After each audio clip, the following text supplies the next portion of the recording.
La paracha de Vayigash nous raconte comment va se dérouler la rencontre entre Yosef et ses frères. Après 22 années où ils n'ont pas eu de nouvelles, après tout ce temps où ils avaient décidé auparavant de le tuer, de le jeter dans un trou, puis ensuite de le vendre pour esclave, Yosef devient seconde le roi d'Égypte, le pharaon. Au moment où ils vont se reconnaître, il est dit au chapitre 45, depuis le premier verset, nous allons voir tout de suite le passouk He, Yosef ne peut se contenir. Il demande de faire sortir tout le monde du palais royal. Yosef dit à ses frères, Ani Yosef, je suis Yosef. Les frères sont ébahis.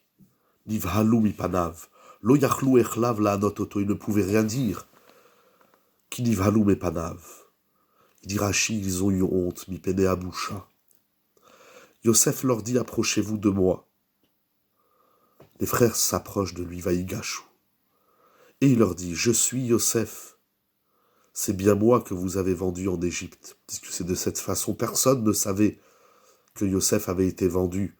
Donc en leur rappelant qu'ils l'ont vendu, il leur prouve que c'est bien lui Yosef. Ce qui est incroyable. Quelle est la première chose qu'on peut dire à une personne qu'on n'a pas vue depuis longtemps, qu'on n'a pas vue depuis 20 ans? Quelle est cette première parole qu'on peut dire à quelqu'un qu'on n'a pas vu depuis longtemps? Des fois, on sait pas quoi dire. On sait pas, on est ému. Yosef trouve la force qu'ils leur disent qu'il est Yosef, leur frère, c'est normal. Il veut se faire reconnaître par ses frères. Mais que eux ne puissent pas répondre d'émotion. Rachid dit de boucha, mais la première idée qui me vient en l'esprit, c'est qu'ils sont émus, ils sont surpris, ils savent pas ce qui se passe. Pour eux, c'est incroyable, c'est tout simplement incroyable. Quand on voit quelqu'un qu'on n'a pas vu depuis tant d'années, on ne sait pas quoi dire, on l'embrasse, on l'enlace. Yosef leur dit, rapprochez-vous de moi, ne restez pas à l'écart. Je suis le roi d'Égypte, mais je suis votre frère. Ani Yosef Achichem.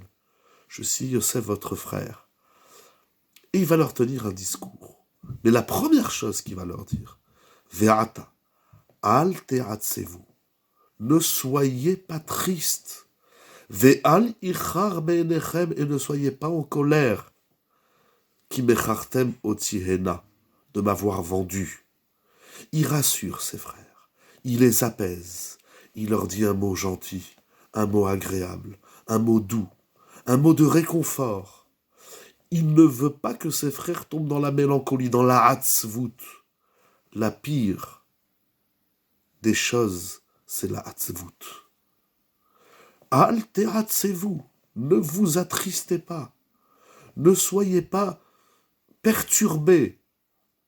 C'est incroyable que ça soit le premier mot que Yosef dit à ses frères.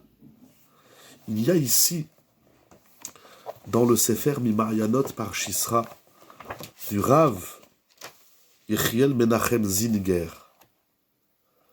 en la page Kouftet Zayin, il rapporte quelque chose d'incroyable. Durant la seconde guerre mondiale, un homme est venu voir le Gaon HaChassid, Rabbi Gadel Eisner. Et il lui a dit, Rav, durant cette période de guerre, avec tout ce que cela veut dire, je m'interroge de savoir comment on peut s'entraider les uns les autres. Les gens ont tout perdu. L'argent, la famille.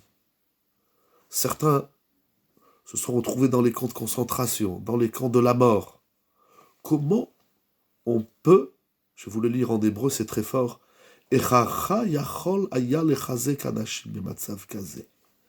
on a demandé au Rav Eisner comment lui il a réussi à remonter le moral, à donner de la force à tout le monde. Mais milchemet haolam hashnia, durant la Seconde Guerre mondiale. Et le Rav a répondu, toute ma vie j'ai réfléchi sur l'homme. Qu'est-ce que l'homme? Qui est l'homme? Et j'ai réfléchi, je suis arrivé à une conclusion, je vais vous le lire. Chez Milatova, un mot gentil, bon, un bon mot, un mot agréable, Tsofenet betocha kochot kevirim, un mot doux contient des énergies super puissantes. Sheesh bahem limshot adam mimatsavav akashim. Avec un motov, une milatova, on peut sortir, extraire l'homme de toutes les situations les plus dramatiques. On ne se rend pas compte de la puissance d'un seul mot agréable, d'un seul bon mot qu'on peut dire à l'autre. Des fois, on ne peut pas amener plus de réconfort. Des fois, on ne peut pas aider. Les gens, qu'Akadosh Baruch Hu nous préserve, se retrouvent dans des situations extrêmement compliquées.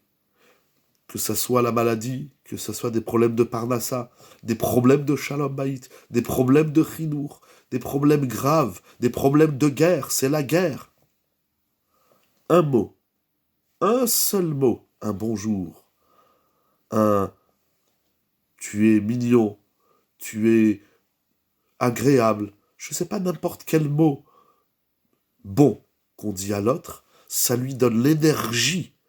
Ça lui donne les énergies, les kochot kevirim, les énergies les plus puissantes, l'imshot, de le sortir. L'imshot, ça vient du mot Moshe qui veut dire que Bithia, elle a sorti, elle a extrait Moshe Rabbeinu de l'eau. Avec un mot, milatova, on redonne, on fait une réelle triatamétim. Il y a qu'on arrive à dire le bon mot, un bonsoir, un bonjour, un c'est bon, un tu es agréable, je ne sais pas, n'importe quel bon mot, ça manque pas, pour sortir l'homme de ces situations, de ces épreuves les plus dures. Un mot, c'est une bouée de secours dans une tempête. Face à Kadosh Baruch Hu, qu'on arrive, je ne sais pas pourquoi des fois ça nous paraît si difficile de sortir un mot agréable de la bouche. Il y a Ratson qu'on y arrive. On n'est pas conscient de l'effet magique, de l'effet super puissant, de l'effet peut-être miraculeux qu'on peut opérer chez l'autre quand on lui dit un bon mot.